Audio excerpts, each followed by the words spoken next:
Though the Earth may seem solid to us, from the beginning of time, tectonic plates have shifted to form continents.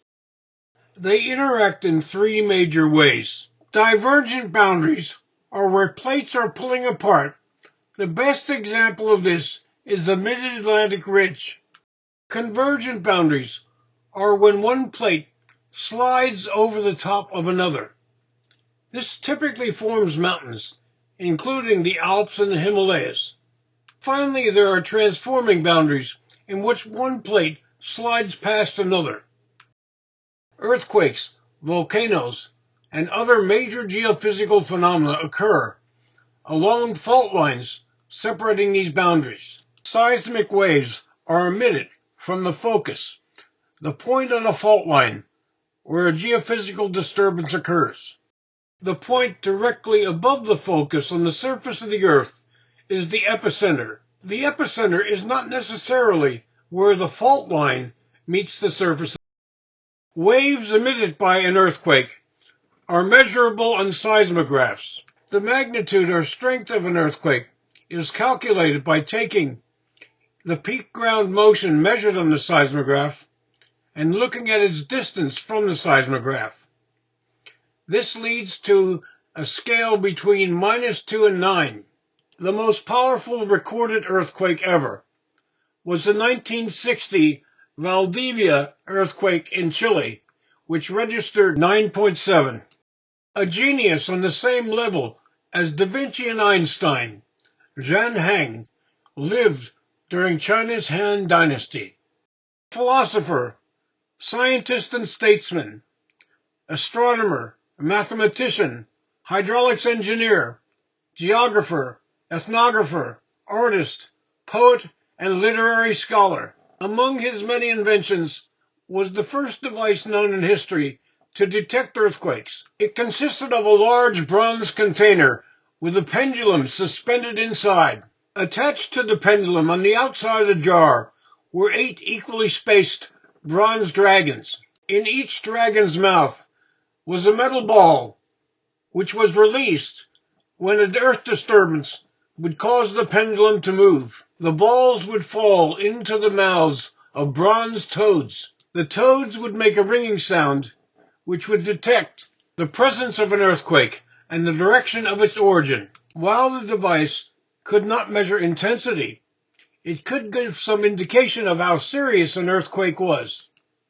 If 2 or more balls fell, the earthquake was nearby. A replica of Zhang Heng's device was made in the 20th century and proved that it worked. Centuries later, far away from China, the Portuguese established a huge seafaring empire. Despite Portugal's small size, its language and culture would spread over 3 continents.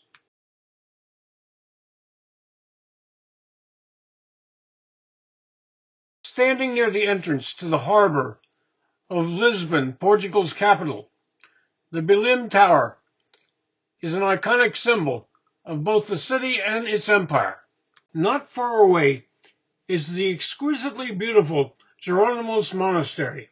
Numerous motifs carved in stone remember Portugal's seafaring tradition. Caravels, galleons, anchors, compasses, and sailors' knots. Prominently near its entrance is the tomb of Vasco da Gama, the greatest Portuguese seafarer ever. The power and wealth of the empire was minor when compared with forces within the earth. On the 1st of November, 1755, an earthquake occurred in the Atlantic Ocean about 200 kilometers west-southwest of Cape St. Vincent. It was 9:30 a.m., and most of Lisbon's population was in church, observing All Saints' Day. A sudden shock occurred. A second jolt, believed to be 9.0 in intensity, sent buildings toppling down. A third jolt would cause even more damage. The 3 jolts lasted only 10 minutes, but an unparalleled catastrophe would follow. Built on the water's edge, on the Tagus estuary, the royal palace would be destroyed in the catastrophe that would follow. Fortunately, King Jose I, his family and entourage would be traveling outside of Lisbon. Known locally as the Say, the Cathedral of St. Mary Major is shown in this old illustration with spires above its bell towers. It would be badly damaged by the earthquake. It would later be rebuilt without its spires. Towering above the city is the sprawling Castle of St. George. Earthquake damage is evident in the castle's disheveled stone pavements and iron staples used to stabilize its walls. Earthquakes are frequently accompanied by fires.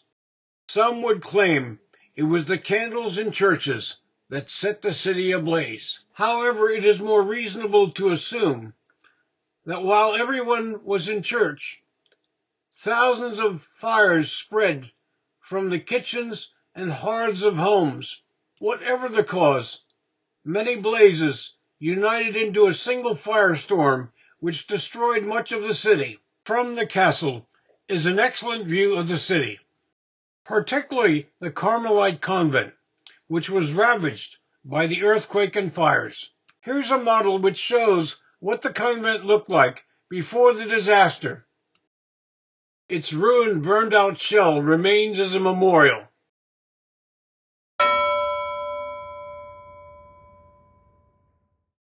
Fortunately, the convent's chapel and a few adjacent rooms could be repaired.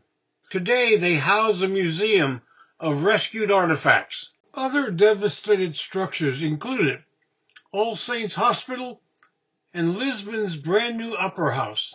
Tsunami is a Japanese word meaning harbor wave.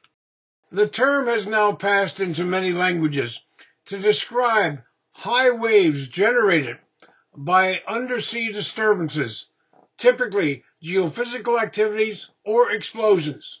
The most famous recent tsunami occurred in 2004, when over 200,000 lives were lost in the eastern Indian Ocean. Portugal's Atlantic coast is particularly known for its dramatic waves.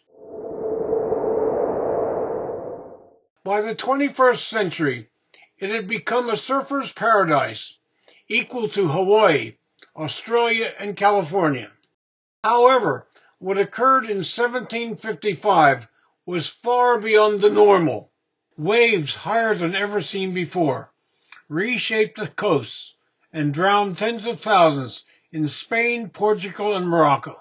The tsunami would be felt in all parts of the Atlantic Ocean and would reach into the Mediterranean Sea, the Arctic Ocean, the Caribbean, the Gulf of Mexico, and Hudson Bay.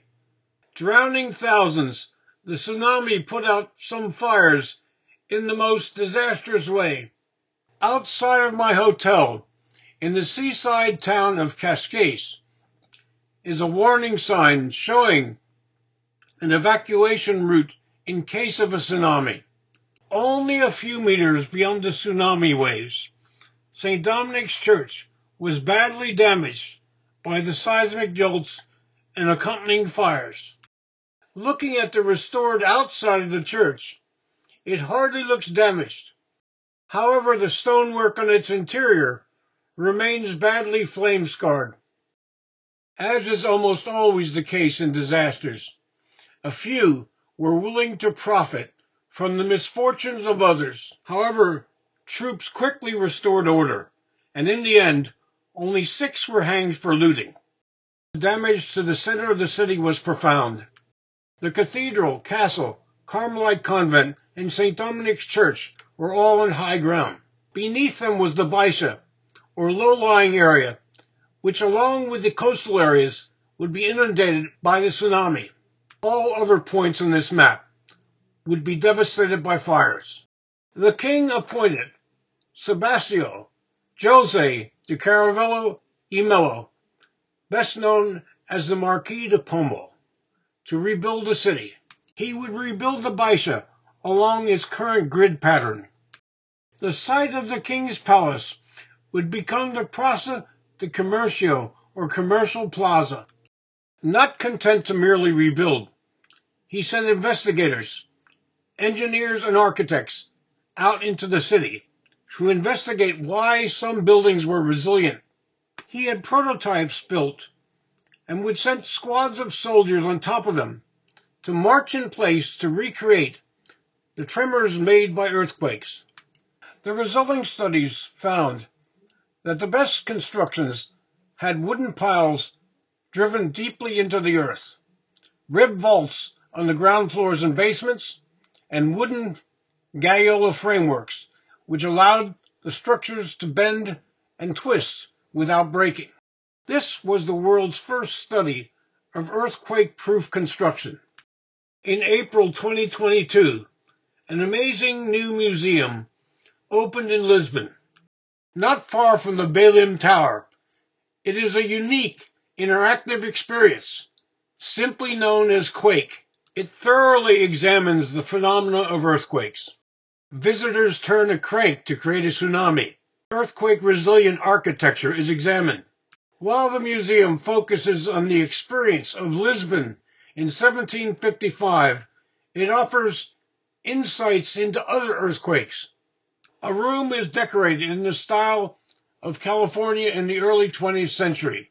Its floor vibrates at the same intensity as the 1906 San Francisco earthquake. Another room presents the 2011 Great Tohoku earthquake. Over the years, I have visited many museums in many parts of the world. I would rank Quake among my top 10 experiences. Everyone is ushered into a small room, which turns out to be a giant elevator. It begins to climb, and while it does, the ceiling shows an animation going back in time from the present day to 1755. Visitors, particularly children, are encouraged to lie down and observe what's happening. The elevator doors open into a library of charts, artifacts, and interactive displays describing 18th century Lisbon. Lights come on, a door opens, and visitors pass onto a street. Shops are full of goods and markets full of produce, while people go about their daily tasks.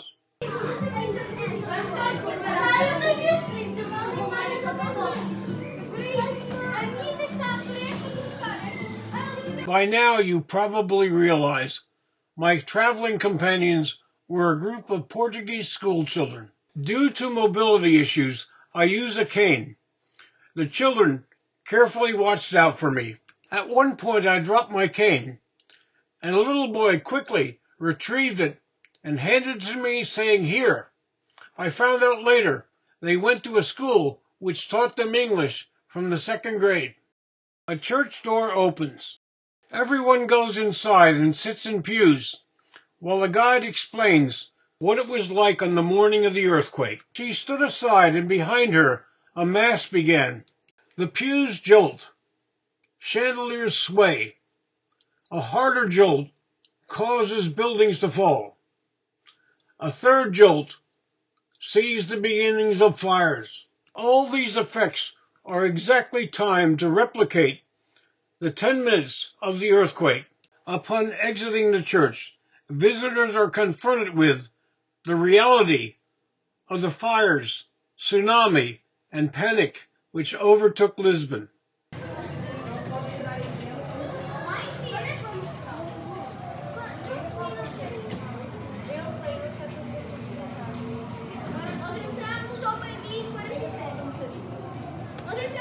Many drawings, paintings, and other illustrations will be made of the disaster and its aftermath. Some would have strong religious messages. In an increasingly secular Europe, Voltaire would use the disaster as an example of the futility of religious belief. However, one cannot help but think that the events of 1755 embedded themselves in the mournful tunes of Portugal's traditional music fado. Fui ontem ver trem desmantelado A quinta do Zé Grande em Oliveira, se há relíquias que são traços do fado, aquela traquitana é uma delas. Se há relíquias que são traços do fado. A century and a half later, San Francisco, like Lisbon, was confident, prosperous, and powerful.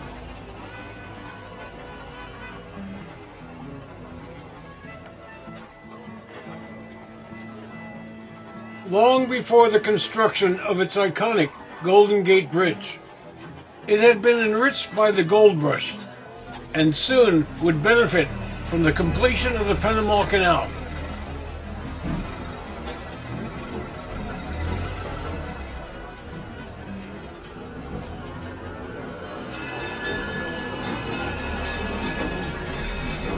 With a population exceeding 400,000 inhabitants, it became one of America's major cities.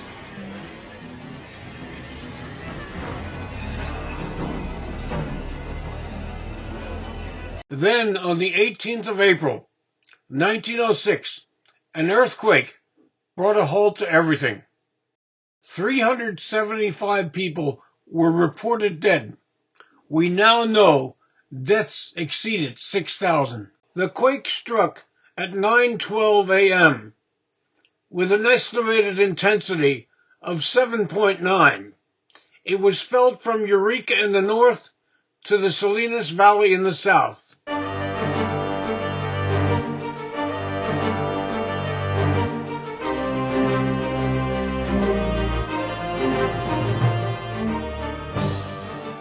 It was the deadliest earthquake in American history, and its aftermath was even more tragic.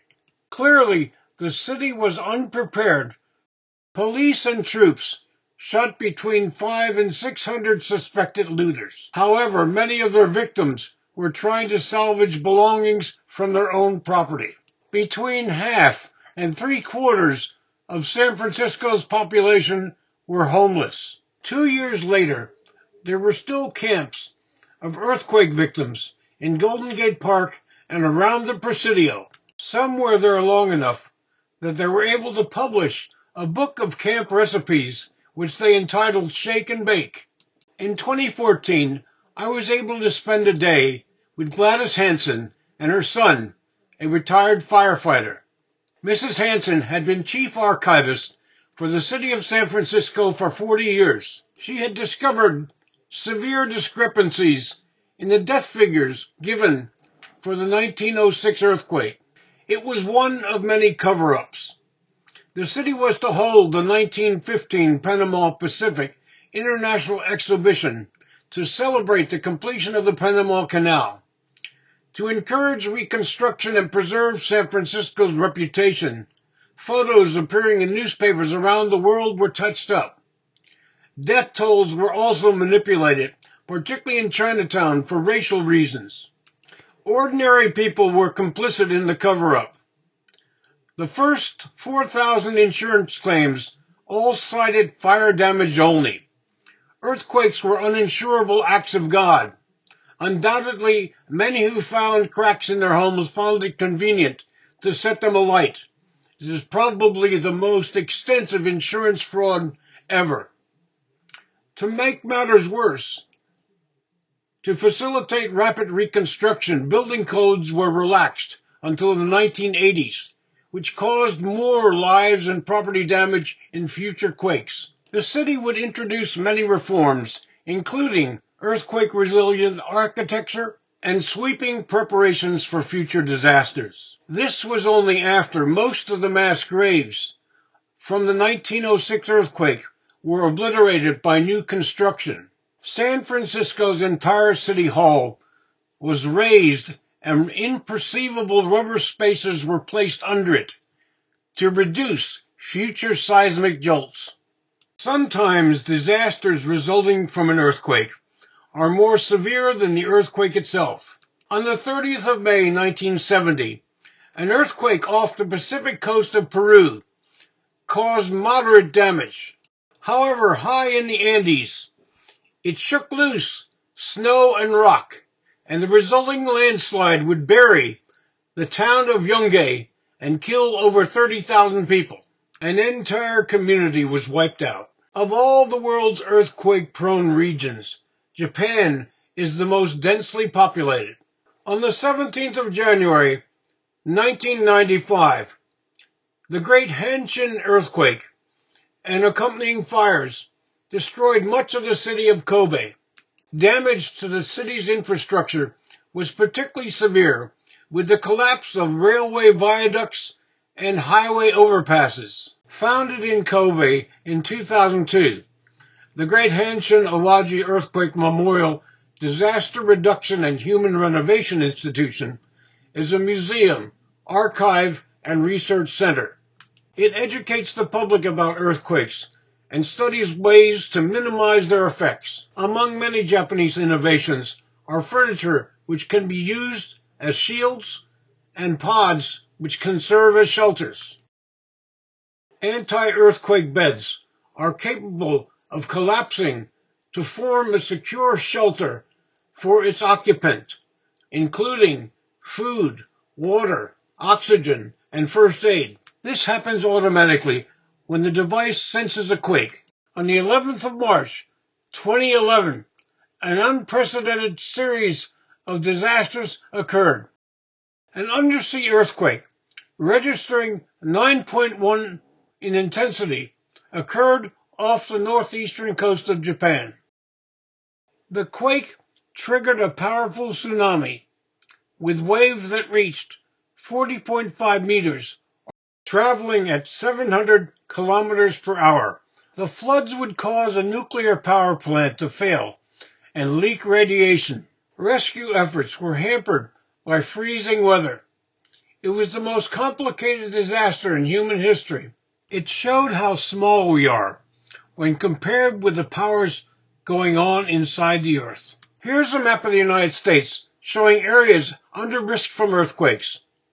Washington, Oregon, California, Alaska, and Hawaii are all part of the ring of fire surrounding the Pacific. Another famous area of geophysical activity is the North Central Rockies, including Yellowstone National Park. Lesser known are the Central Mississippi Valley, the coast of South Carolina, eastern Tennessee, and Oklahoma, where oil drilling has caused subsidence. The state of California has issued the following advice to protect oneself against earthquakes. Drop. Take cover under something substantial and hold on. For those using walkers or wheelchairs, lock the device, take cover, particularly covering one's head and shoulders, and hold on.